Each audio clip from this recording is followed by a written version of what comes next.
August 19th, 1944. Wehrmacht Headquarters, East Prussia. General Oberst Alfred Jodl reviewed the most recent assessments from the disintegrating Western Front. His staff had meticulously quantified the trajectory of Allied supply lines, stretching over 400 miles from the Normandy beaches to General Patton's advancing Third Army. The Americans, it seemed, had outstripped their logistical capabilities. It was calculated that Patton would be forced to a standstill within days, perhaps mere hours. No military force, it was understood, could maintain such rapid forward momentum without adequate fuel. From his vantage point at Hitler's Wolf's Lair headquarters, Jodl dissected the situation with the ingrained understanding of every seasoned German general. An armored division, when actively engaged in an offensive, consumed in excess of 150,000 gallons of fuel daily. The Americans were now 400 miles distant from their replenishment points. The conclusion was unavoidable. Patton's Third Army would grind to a halt, affording the Wehrmacht valuable time to consolidate its forces along the Seine, potentially holding the line until winter. What Jodl remained unaware of was that, 125 miles distant, nearly 6,958 trucks were already in motion eastward, forming an unbroken column of vehicles, their headlights blazing in open defiance of established military protocols, transporting 12,500 tons of essential materiel every 24 hours. The Red Ball Express, a logistical undertaking of such audacious scope that German military strategists had never even conceived its possibility, was poised to shatter every existing paradigm of mechanized warfare. Within 72 hours, Patton's supposedly immobilized tank formations would breach German defenses at the Seine. Within a week, they would liberate Paris. Within a month, they would stand at the very doorstep of Germany. The Wehrmacht's most esteemed military minds were about to receive an education in American logistical prowess that would fundamentally redefine their comprehension of modern conflict. This monumental achievement was delivered by 23,000 truck drivers, 75% of whom were African American soldiers, who transformed a one-way highway system into the most exceptionally efficient military supply artery in recorded history. The German General Staff's unwavering conviction in the imminent failure of American logistics stemmed from decades of hard-won military experience and recent observations. The Wehrmacht itself had pioneered the concept of blitzkrieg, revolutionized combined arms tactics, and possessed an intimate understanding of the crippling constraints imposed by supply lines. Their own campaigns had repeatedly faltered, not due to enemy resistance, but from a fundamental inability to adequately supply forces engaged in vast territorial advances. German trucks had broken down on the rudimentary Russian roads. Horse-drawn wagons, which still constituted 80% of German military transport, were simply incapable of matching the velocity of panzer spearheads. Differences in railway gauge had led to immense stockpiles of supplies piling up hundreds of miles from the front. General der Panzertruppe Hinrich von Luttwitz, who would assume command of the 47th Panzer Corps in September 1944, had written in July, "The Americans are confronting the identical logistical impossibility that we experienced in Russia. Their mechanical superiority transforms into a disadvantage. Machines necessitate fuel, munitions, and replacement parts. They have advanced 400 miles in 30 days. History dictates what follows: paralysis." German intelligence meticulously tracked American consumption rates. A single Sherman tank, when operating on roadways, burned approximately half a mile per gallon, a figure significantly worse when traversing off-road terrain. An infantry division required 700 tons of supplies daily. An armored division demanded 1,000 tons. Patton commanded 12 divisions advancing along a 60-mile front. The mathematical equation appeared irrefutable: 12,000 tons daily, transported 400 miles from the beaches over damaged roads, traversing a transportation network that the Germans had systematically devastated during their retreat. General Major Siegfried Westphal, who would become Chief of Staff to Field Marshal von Rundstedt in September, calculated on August 20th, even if the Americans possessed an inexhaustible supply of trucks, which they did not, and perfectly maintained roads, which they did not, and encountered no mechanical failures, which was an impossibility, they still could not sustain Patton's advance for more than an additional 48 hours. The immutable laws of physics, it was believed, could not be transgressed, not even by the prodigious might of American industry. At 200 hours on August 25, 1944, within a requisitioned French chateau near Lagnel, Lieutenant Colonel Lauren Ayres of the Motor Transport Service faced a room filled with skeptical officers. The figures they presented were stark. Patton's Third Army was consuming supplies at a rate unprecedented in military history, advancing at speeds that defied all conventional logistical planning. Traditional supply methodologies, rail transport, scheduled convoys, depot-based distribution, had utterly collapsed under the immense strain. "Gentlemen," Ayres announced, "we are going to establish a one-way highway from Cherbourg and the beaches directly to the front lines. Every vehicle will operate 20 hours out of every 24. No stops will be permitted, save for refueling and absolute emergencies. We will move a minimum of 12,500 tons daily." The nomenclature derived from railway terminology. A red ball freight signified an express shipment that held absolute priority over all other traffic. The Red Ball Express would operate on precisely this principle: absolute priority, no delays, no exceptions. Its technical specifications defied the very foundations of German military doctrine. 2 parallel one-way highways would be established, one for laden trucks proceeding forward and another for empty vehicles returning. Operations would be conducted round the clock, with headlights blazing, a complete abandonment of blackout discipline. A no-stop policy would be enforced, with exceptions only for critical fuel needs or mechanical breakdowns. Convoy intervals would be maintained at 5 minutes, with an average speed of 35 miles per hour. Mobile maintenance units would be positioned every 50 miles. Military police checkpoints would intercept any vehicle failing to maintain a speed of 25 miles per hour. Colonel Charles O. Thrasher, commanding the advanced section of the Communication Zone, ADSEC, reviewed the projected figures. "We require 140 truck companies, a minimum of 5,958 vehicles, operating at 90% availability. This is an impossibility by the standards of any logistics textbook ever written." Yet, within 36 hours, the impossible became operational. On August 26, 1944, drivers from the 391st Quartermaster Truck Company climbed into their GMC CCKW 2.5-ton trucks, affectionately nicknamed Deuce and a Halfs, loaded with 105mm artillery shells, destined for Patton's cannons at Malin, 300 miles to the east. The demographic makeup of the Red Ball Express would have utterly confounded German racial ideologues. Of the 23,000 drivers who would eventually operate this vital route, approximately 75% were African American soldiers serving in a still segregated army. These men, who faced daily discrimination and were denied basic amenities in much of their own country, were single-handedly keeping the Army of America's most celebrated white general in perpetual motion. Within hours, the drivers developed their own distinct culture. They adorned their trucks with defiant slogans: "Patton's Blood Bank," "Hitler, Here We Come," "Detroit to Berlin Express." They devised their own informal traffic regulations. Slower vehicles pulled aside immediately. Mechanical failures were pushed into ditches. Any truck below 20 miles per hour was considered a mobile obstruction. By August 28th, German reconnaissance units began reporting phenomena that were utterly unprecedented. Units from the 11th Armored Division radioed from vantage points overlooking the main Red Ball route. Continuous vehicle column, headlights, visible for 20 kilometers. No spacing, no blackout discipline. Estimated 1,000 vehicles per hour. Americans have abandoned all military precaution. This violated every tenet of German military doctrine. Headlights at night invited aerial assault. Continuous columns presented perfect artillery targets. The lack of spacing between vehicles meant that a single disabled truck could halt an entire convoy. Yet, the Americans appeared utterly unconcerned. General Major Hans von Funk, commanding the 21st Panzer Division, personally observed the Red Ball Express from concealed positions on August 30th. His report to Army Group B headquarters conveyed a palpable sense of alarm. The enemy operates a supply system beyond our comprehension.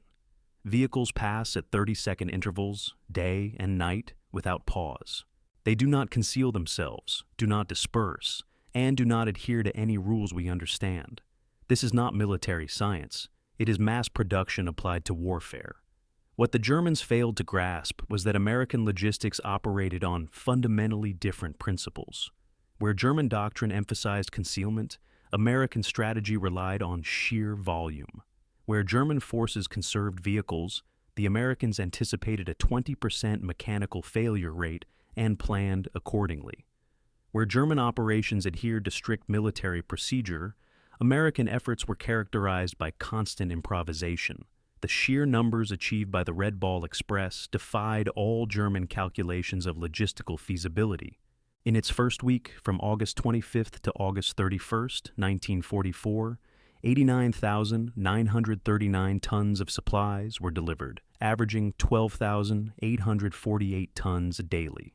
The round-trip distance was 686 miles, with 5,958 trucks completing an average of 1.5 trips daily.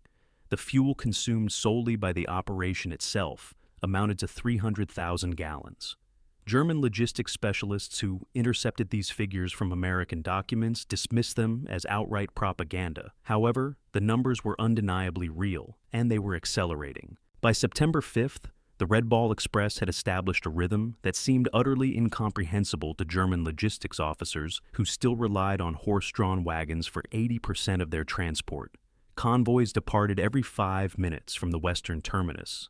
The average convoy consisted of 67 vehicles, with a load of 5 tons per vehicle as standard, and frequent overloads of 7 tons. The average time to cover 350 miles one way was 14 hours. Turnaround time at each end was 2 hours. At any given moment, approximately 5,000 vehicles were in constant motion. The Red Ball Express generated innovations hourly as drivers and mechanics tackled problems that German military science considered insurmountable. When trucks broke down, an estimated 1,800 daily, mobile maintenance units performed repairs roadside. Mechanics developed a triage system, 15 minutes for repair or push it off the road. Parts were cannibalized from vehicles deemed irreparable. Engines were swapped in 45 minutes using mobile cranes. When the designated Red Ball route became congested, drivers ingeniously created alternate pathways. They commandeered French buses to transport personnel, thereby freeing up trucks for cargo. They even borrowed German vehicles, repainting them olive drab and pressing them into service. They constructed bypasses around destroyed bridges, utilizing rubble from bombed buildings as roadbed. The Germans, observing this apparent chaos that somehow produced remarkable order, were utterly bewildered. German logistics doctrine emphasized meticulous planning, strict maintenance schedules, and adherence to established procedures. The Americans violated every single principle, yet their system accelerated rather than collapsed. The most astonishing revelation for German observers was the American approach to fuel management. The Red Ball Express consumed 300,000 gallons of gasoline daily solely for its own operations, a quantity exceeding that allocated to many entire German armies for all purposes. Yet, there was never a shortage of fuel. The Americans had simultaneously engineered another marvel, Operation Pluto, the construction of pipelines beneath the ocean, laying fuel conduits across the English Channel. By September 1944, fuel was flowing through these submerged pipes, a development that German intelligence had not even detected. Forward fuel dumps were established every 25 miles along the Red Ball route. Tanker trucks operated their own parallel convoy system, ensuring that no vehicle waited more than 10 minutes for refueling. General Major Walter Warlimont observed from aerial reconnaissance photographs, "The Americans possess fuel depots larger than our entire strategic reserves. They expend more gasoline moving gasoline than we allocate to entire panzer divisions." This is not warfare as we understand it. It is industrial overflow. The Red Ball Express did more than simply supply Patton's advance. It exponentially amplified its speed. German military doctrine calculated that an armored division could sustain an advance of 20 to 30 miles daily under optimal conditions. Patton's divisions, supplied by the Red Ball Express, averaged 40 to 60 miles daily for weeks. On September 1st, 1944, the 4th Armored Division advanced 35 miles in morning operations, halted for resupply at noon. Red Ball trucks were waiting with fuel and ammunition, and the division advanced an additional 32 miles in the afternoon. This 67-mile advance in a single day shattered German defensive planning, which was predicated on a maximum daily advance of 30 miles. General Oberst Heinz Guderian, reviewing the reports in East Prussia, initially refused to believe them. No armored force can advance 60 miles daily for a week. Mechanical failures alone prevent it. This is propaganda or misidentification. However, intercepted American radio traffic confirmed the reports. More disturbingly for German commanders, the Americans were broadcasting their positions openly, without employing codes, demonstrating supreme confidence in their ability to move faster than the Germans could possibly react. By September 5, 1944, German intelligence had compiled comprehensive reports on the Red Ball Express. The implications were catastrophic for Wehrmacht planning. Every assumption regarding American military capability required radical revision. The report contained observations that defied the very principles of German military science. Americans squandered vehicles prodigiously, abandoning damaged trucks rather than undertaking repairs. Drivers operated for days on stimulants, violating every principle of personnel management. There was no camouflage discipline, rendering the entire system vulnerable to air attack that never materialized. Mechanical failure rates of 30% daily were simply overwhelmed by sheer redundancy. Fuel consumption was at levels that would bankrupt any European military force. Field Marshal Walter Model's response revealed a growing desperation. If these reports are accurate, we face not a superior army, but a superior civilization. They make no effort to conceal themselves because they do not fear us. They waste resources because they possess infinite resources. We cannot defeat this with military tactics. The Red Ball Express drivers paid a physical price that German observers could not readily discern. Drivers operated for 72 consecutive hours, experiencing hallucinations induced by exhaustion and benzodrine.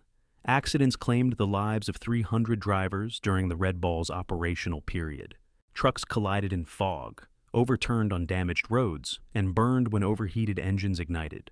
Yet morale remained extraordinarily high. These men, predominantly African American soldiers, denied equal rights in their homeland, understood they were forging history. They were systematically disproving Hitler's racial theories with every mile driven, every ton delivered. Captured German officers provided eloquent testimony to the Red Ball Express's profound impact. Oberst Hans von Luck, taken prisoner in September 1944, told his interrogators, "We knew we had lost when we comprehended your supply system. You violate every rule, waste fuel, abandon vehicles, exhaust drivers, yet succeed through sheer volume. You have industrialized warfare beyond our comprehension." The psychological impact on German forces was devastating. Wehrmacht soldiers could hear the ceaseless drone of American trucks every night, without exception. Endless engines, endless supplies. They possessed 3 rounds per rifle while the Americans were delivering millions of rounds. The sound itself became a potent weapon of psychological warfare. The vehicles themselves astonished German engineers.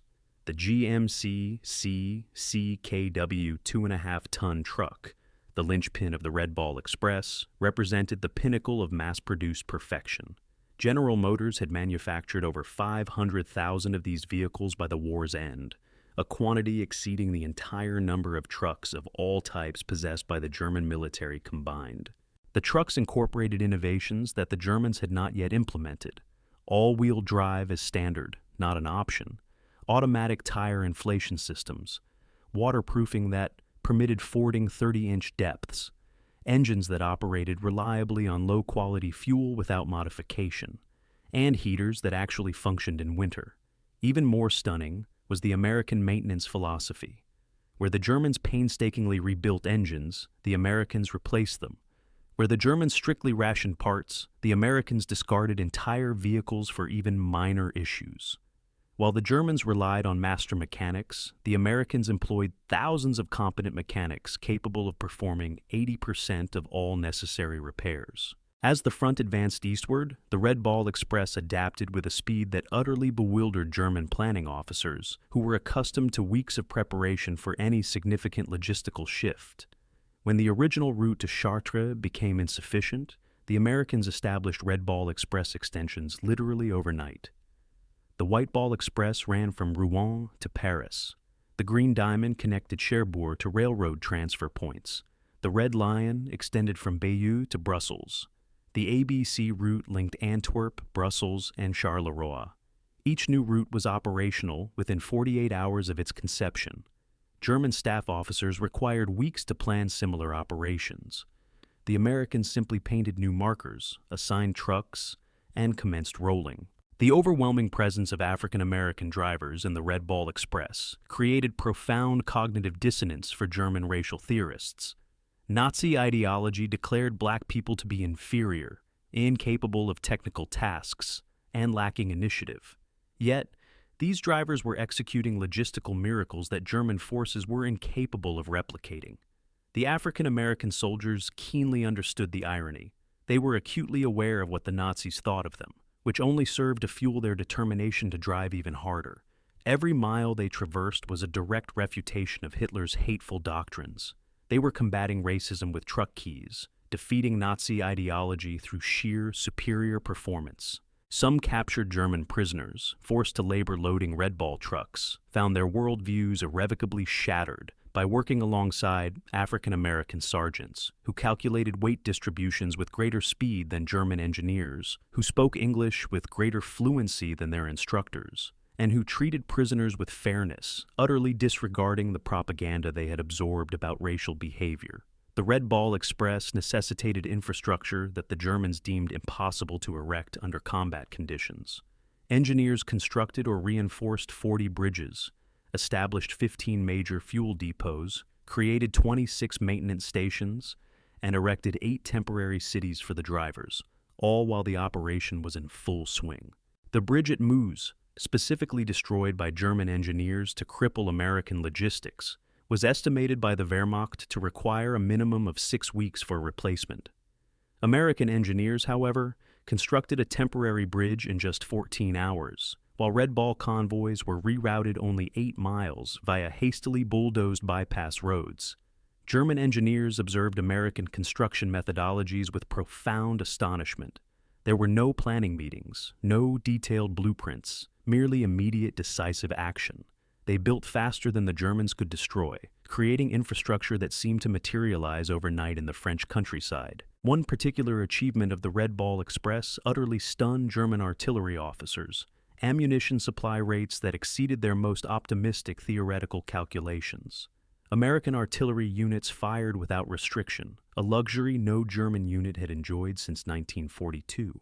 During the reduction of Metz's fortifications in September 1944, the 19th Corps Artillery fired 100,000 rounds in 24 hours. The Red Ball Express delivered every single round, plus a surplus of 20%. German artillery defending Metz was rationed to a mere 50 rounds per gun per day. The disparity was overwhelming. American guns fired continuously for hours, while German artillery officers calculated that such bombardments required 50 truckloads of ammunition per hour. The Red Ball provided it without interruption. The Red Ball Express consumed vehicles at a rate that would have paralyzed any other military force. By late September, mechanical attrition reached staggering proportions. The average vehicle lifespan had plummeted to 10,000 miles, significantly less than the normal 30,000. The daily breakdown rate stood at 30% of all vehicles. Engines were replaced at a rate of 500 weekly. Tires consumed 10,000 weekly. A total of over 5,000 vehicles were destroyed or abandoned. Yet, the operation never faltered. American industrial production had anticipated such losses. Ships arrived weekly at French ports, carrying hundreds of new trucks. Replacement drivers underwent training in just 2 days before being deployed into convoys. German calculations indicated that the Americans were destroying more trucks weekly than the Wehrmacht possessed in all of France. Nevertheless, their transport capacity actually increased rather than diminished. They had achieved something the Germans had considered impossible: logistics that outpaced consumption.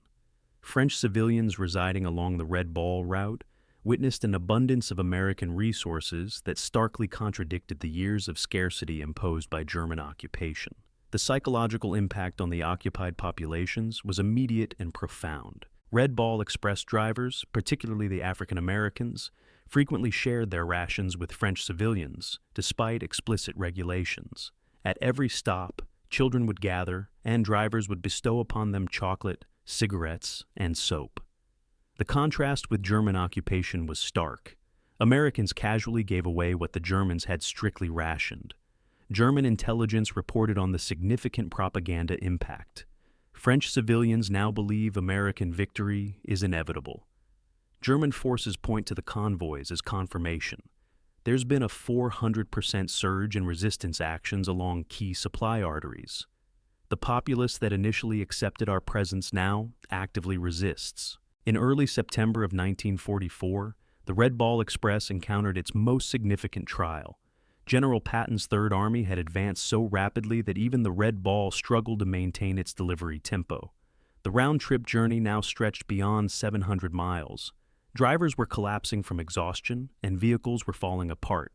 German intelligence took note of the strain. General Dear Panzertrooper Hasse von Montol reported on September 8th.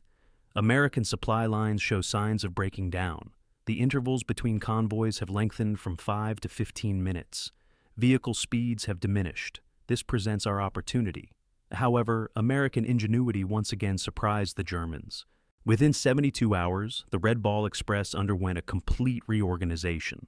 They established intermediate staging points, reducing individual legs of the journey to 350 miles. They implemented systematic driver rotation and set up forward maintenance depots, while also doubling the number of vehicles assigned to the operation. By September 12th, the volume of supplies delivered had actually increased. The crisis that should have halted Patton's advance only served to strengthen the system. To supplement the Red Ball Express, the Americans introduced another logistical solution that the Germans considered impossible: large-scale aerial resupply. C-47 transport planes began delivering essential provisions directly to frontline units, each aircraft carrying 3 tons of cargo. On September 16, 1944, Wehrmacht observers tallied 900 transport flights in a single day, delivering 2,700 tons by air. The Luftwaffe, at its zenith, had managed to deliver 300 tons daily to Stalingrad, which they considered an all-out effort. The Americans treated their transport aircraft as if they were expendable trucks, unconcerned with fighter escorts or fuel constraints. They accepted losses and overwhelmed the enemy with sheer numbers.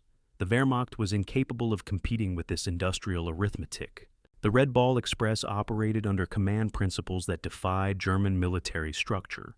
Junior officers made decisions that, in the Wehrmacht, would have been reserved for generals. Sergeants oversaw operations of a scale that German colonels would normally manage.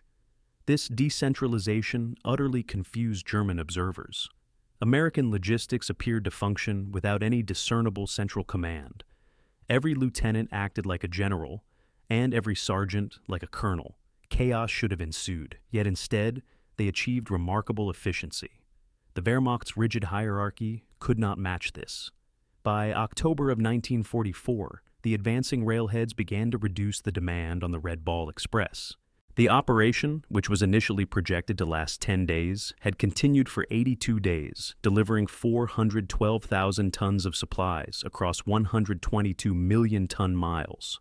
German commanders, now defending their own homeland, reflected on their experiences. Field Marshal Model wrote in his final report, "We were not primarily defeated by American tanks or aircraft. We were defeated by American trucks." The Red Bull Express demonstrated that in modern warfare, logistics is strategy. The transition to rail transport itself was a remarkable feat. American railroad engineers had rebuilt 1,000 miles of damaged French rail lines while the Red Ball was operational. They laid new track at a faster pace than the Germans had destroyed it, frequently utilizing captured German rail equipment. The final statistics for the Red Ball Express defied every German calculation of logistical feasibility. 82 days of operation, 412,193 tons of supplies delivered, 122 million ton miles, an average of 5,958 vehicles, peaking at 7,000, 23,000 total drivers employed, 700,000 gallons of fuel consumed daily, 40,000 tons of ammunition delivered to Patton alone, 15 million rations transported, and 135,000 tons of medical supplies. Reviewing these figures while in captivity, German officers confessed they had based their calculations of American logistics on European precedent. They had multiplied their best performance figures by 3, assuming that represented the American maximum. They were off by a factor of 10. Beyond tonnage and distance, the Red Ball Express achieved something more profound.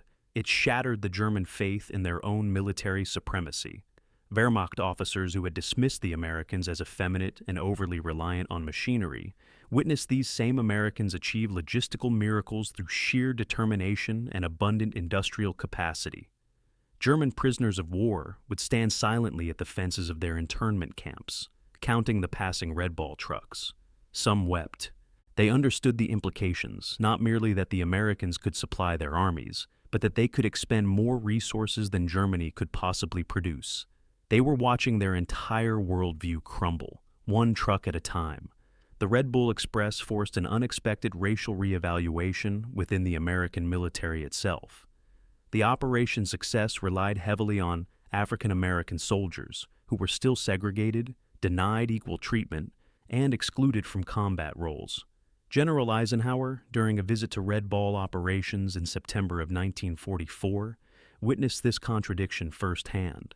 His aide, Captain Harry Butcher, recorded, "The general stood watching colored drivers who had been working for 20 hours straight. He remarked, 'These men are winning the war just as surely as any infantrymen. We must reconsider many things.'" This success generated pressure for integration, which ultimately contributed to the desegregation of the military. 3 years later, African American soldiers had proven in France what they had always known. Given the tools and the opportunity, they could match anyone. The Red Ball was their battlefield, and they had won it decisively. German racial theorists struggled to comprehend this paradox. SS racial science publications simply ceased mentioning American logistics operations. The evidence was too overwhelming to deny and too damaging to acknowledge. German military engineers studied Red Ball Express operations extensively after the war. The lessons learned revolutionized logistical thinking worldwide. Sheer volume can overcome inefficiency. Redundancy in machinery eliminates vulnerability. Decentralized execution facilitates speed. Standardization amplifies capability. Human endurance has its limits, but they are higher than initially assumed. General Franz Halder, former chief of the German General Staff, wrote in 1950, "The Red Ball Express demonstrated that logistics dictates strategy, not the other way around. The Americans understood this.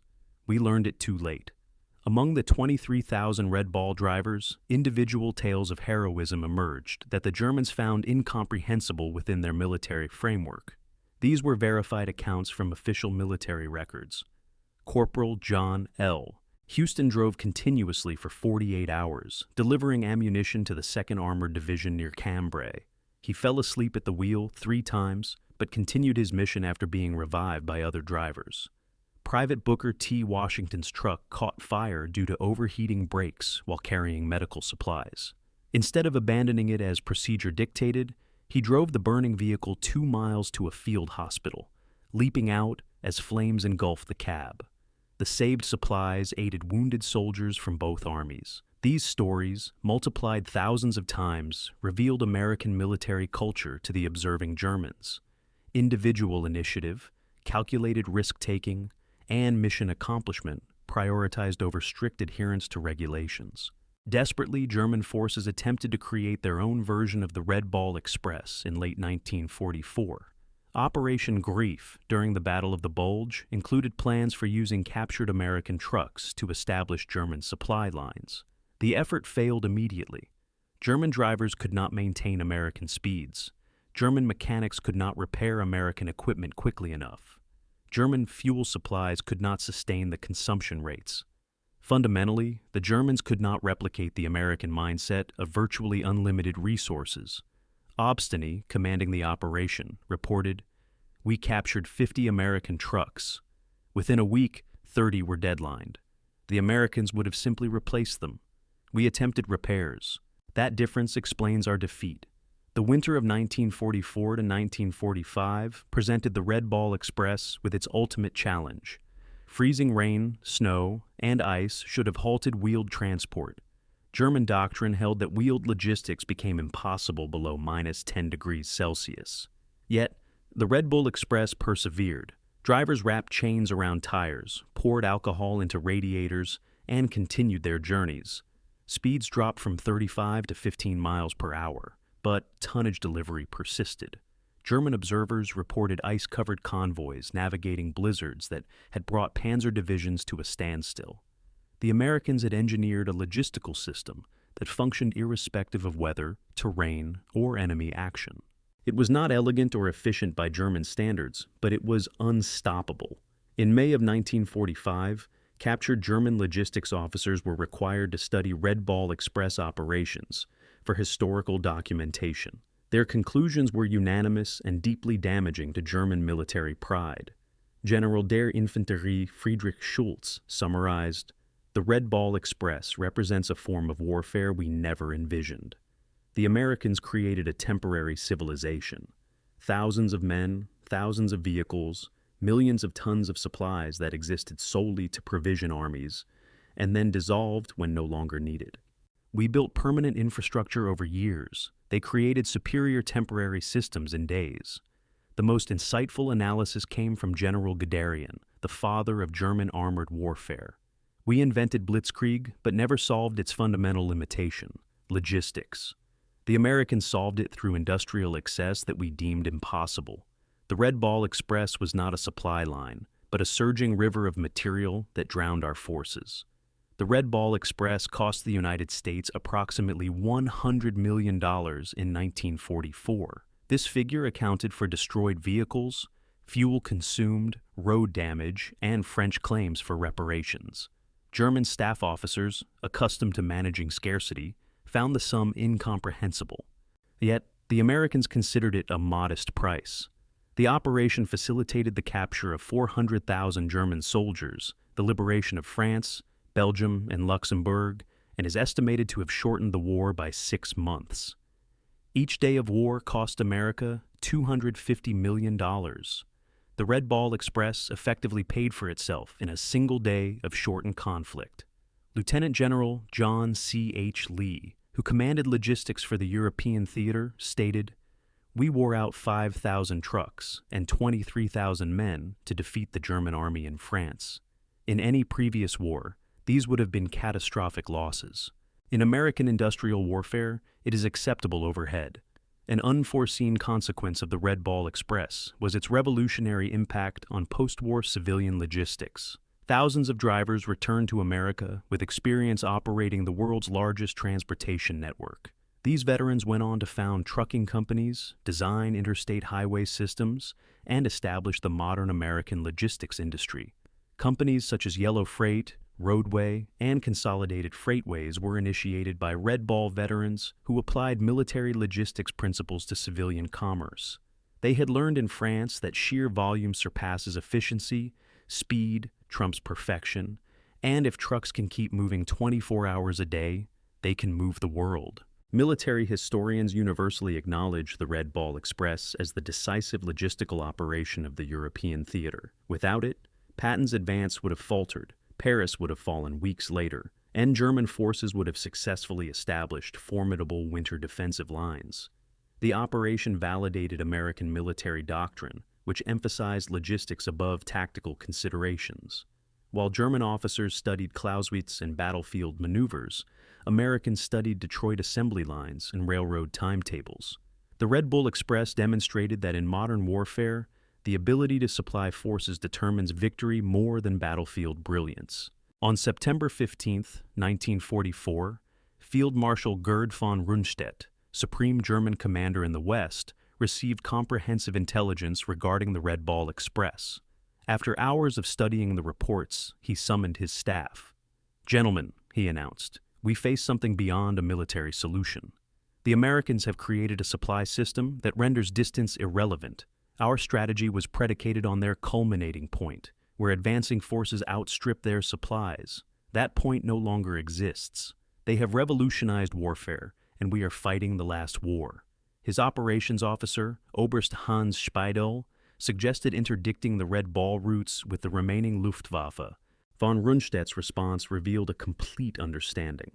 With what shall we interdict? They possess 6,000 trucks. If we destroy 1,000, which we are incapable of doing, they will replace them within a week. We would need to destroy 200 trucks daily, simply to match their production. We do not have 200 aircraft in total. Behind the statistics lay human narratives that exposed American character to German observers. Drivers who had gone without sleep for 3 days refused relief, fearing their trucks might not make it through. Mechanics toiled in freezing rain to keep convoys moving. Teenagers lied about their age to drive trucks. Such stories, multiplied throughout the operation, forged a mythology that demoralized German forces. The Americans were not the soft individuals their propaganda claimed. They pushed themselves harder than Germans drove their horses, and they did so voluntarily, not out of fear. This made them far more formidable than German doctrine had anticipated. The Red Ball Express became unintentional propaganda, more potent than any planned operation. German soldiers could hear the convoys at night, endless streams of engines that never ceased. The sound itself became a form of psychological warfare. German units reported hearing phantom convoys, which demoralized troops as effectively as actual logistical movements.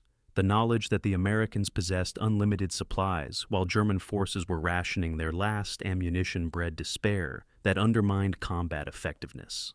American psychological warfare units recognized this impact. They began broadcasting truck engine sounds toward German lines when actual convoys were not present. German units reported these phantom convoys as real, demonstrating the psychological damage the Red Ball Express had inflicted. In November of 1944, with rail lines partially restored, the Red Ball Express was officially discontinued. However, its methodologies had permanently revolutionized military logistics. The concept of continuous, high-volume, wasteful yet effective supply became standard American military doctrine. The final innovation was the speed of its dissolution.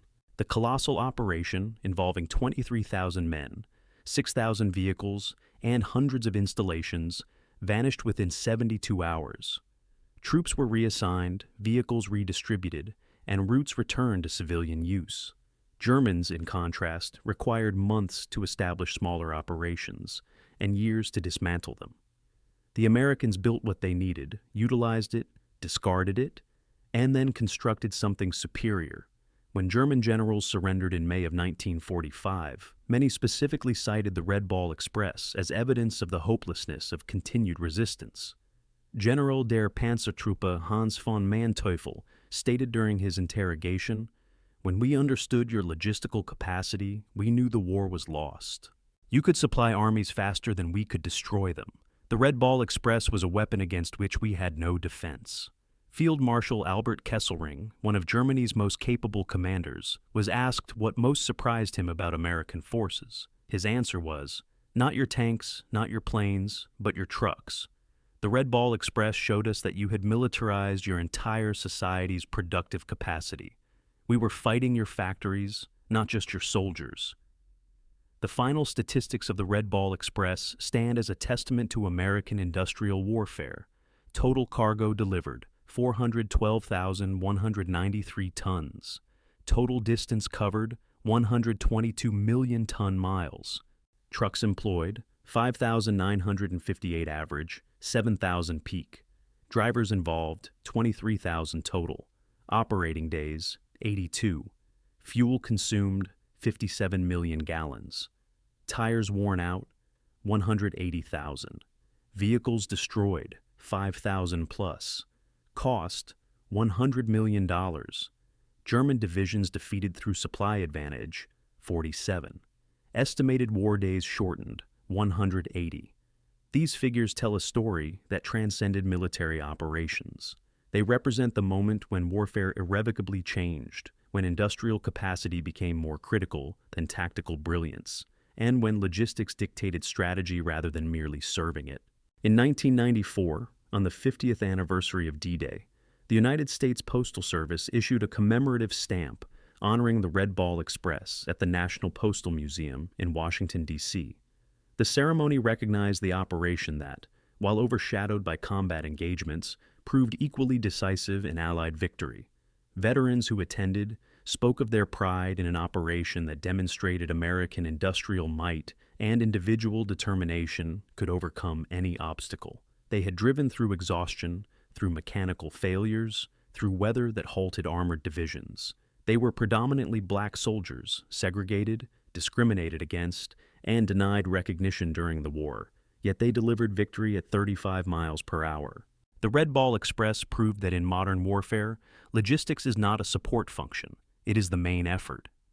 The operation demonstrated that industrial democracy could mobilize resources on a scale that totalitarian efficiency could not match.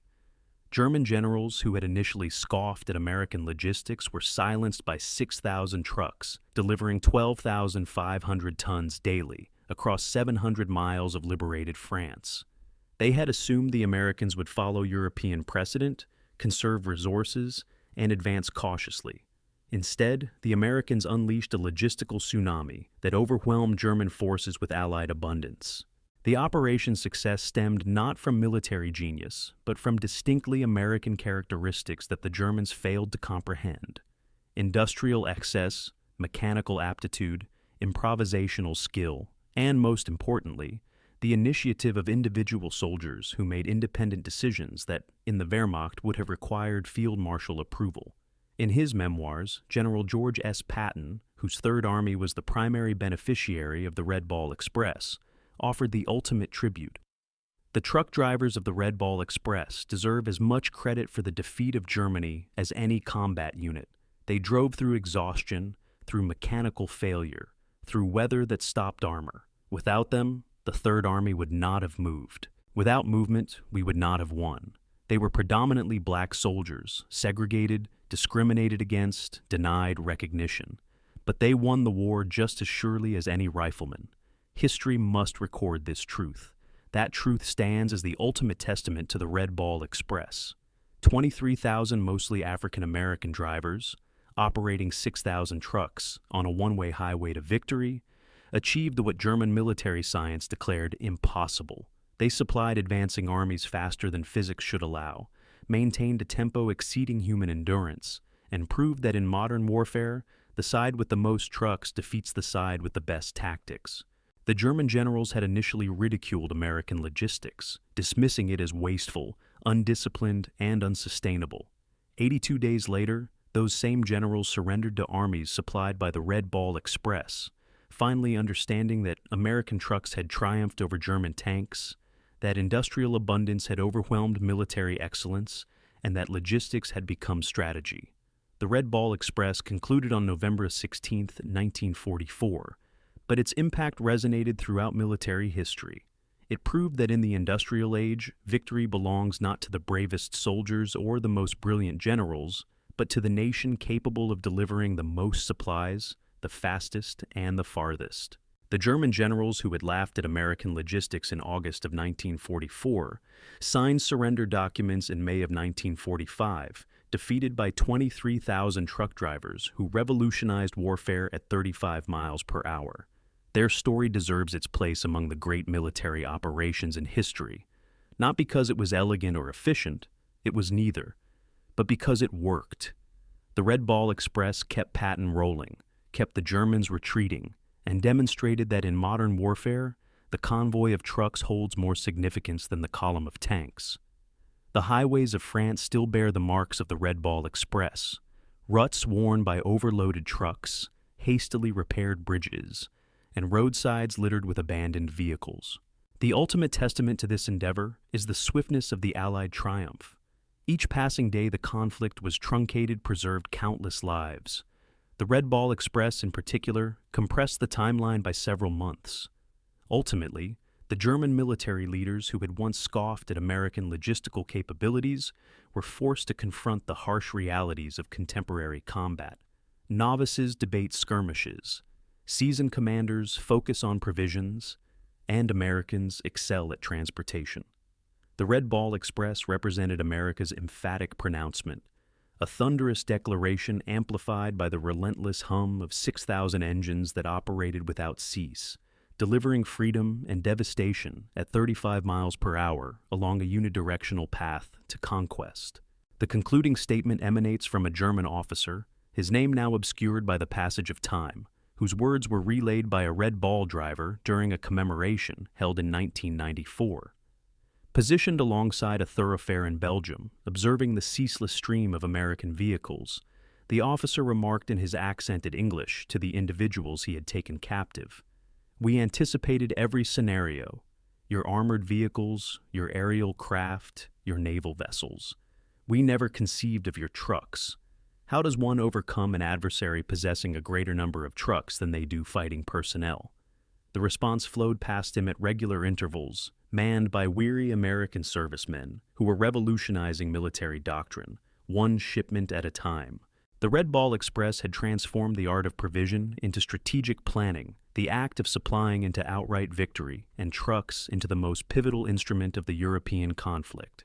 The German High Command ceased their derision once they grasped this fundamental insight, yet by that juncture, General Patton was already poised at their frontiers, sustained by the most colossal logistical undertaking in military annals.